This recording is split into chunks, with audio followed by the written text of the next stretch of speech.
Hello everyone. Under this video, you're going to look at the exemption under Section 54 EC, that is transfer of long-term capital assets, being land or a building or boat, under the head capital gain.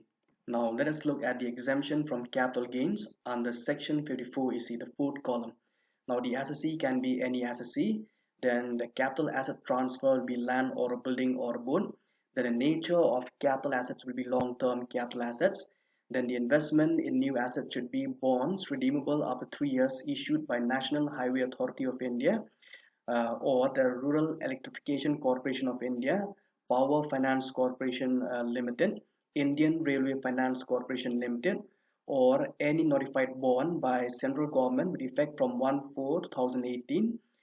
Investment in above bonds redeemable after 5 years, then the maximum investment in financial year of transfer and subsequent financial year is 50 lakhs. Now if you look at point number 5, that is a time period of investment. It should be invested within 6 months of transfer. Then capital gain is not applicable here. The capital gain account scheme, is not applicable here. Then the exemption will be the long-term capital gain invested in specific bonds up to 6 months of transfer.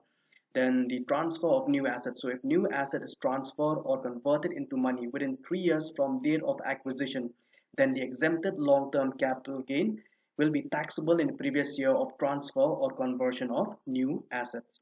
Now let us look at this particular problem from your textbook. So it says that Mr. Raj Singh Parmar sold a plot of land at Jaipur on 1/4/2019 for rupees 14 lakhs 40,000. He paid rupees 40,000 as selling expenses. The plot was received by him on the death of his father on 15/3/2005.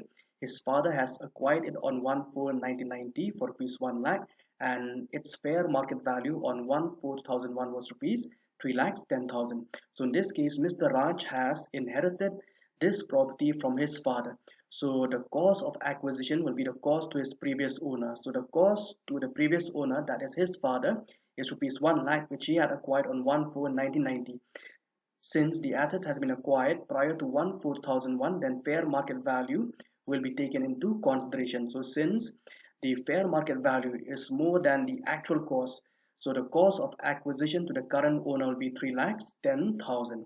Now if you look at the second paragraph, it says on 1/10/2019 he invested rupees 3 lakhs in bonds issued by Rural Electrification Corporation Limited, notified under section 54 EC, and rupees 2 lakhs on 1/3/2020 in bonds of National Highway Authority of India. So you have to compute the taxable capital gain. Now let us look at the solution. It says computation of taxable capital gain. Now we'll calculate first the long-term capital gain from this asset sold. So now the fair value of consideration of this particular plot of land which has been sold off by Mr. Raj is rupees 14 lakhs 40,000. Then there's an expenses of transfer. So this expenses of transfer has to be deducted. So less expenses on sales or expenses on transfer, that is rupees 40,000. If you minus the expenses on transfer from the full value of consideration, we'll have a net consideration of rupees 14 lakhs. Then since it is a long-term capital assets where the period of holding is more than 36 months, then indexation has to be done for the cost of acquisition. So let me repeat it here again. Since the assets has been inherited by Mr. Raj from his father, so the cost of acquisition will be the cost to the previous owner, and the previous owner, that is his father, has acquired the land on 1/4/1990, that is prior to 1/4/2001. So now the cost of acquisition will be the fair market value or the actual cost, whichever is higher.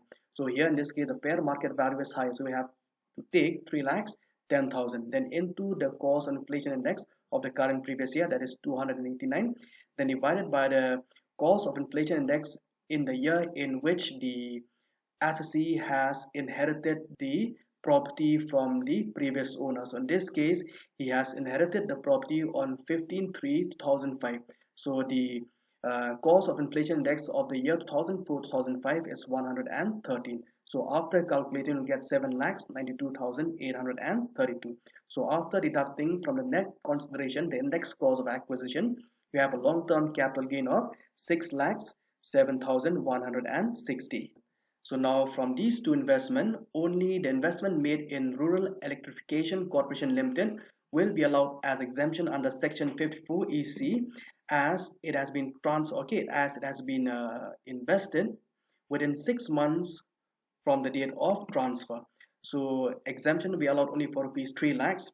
Then the investment made in bonds of National Highway Authority of India will not be allowed as an exemption because it has been made after 6 months from the date of transfer.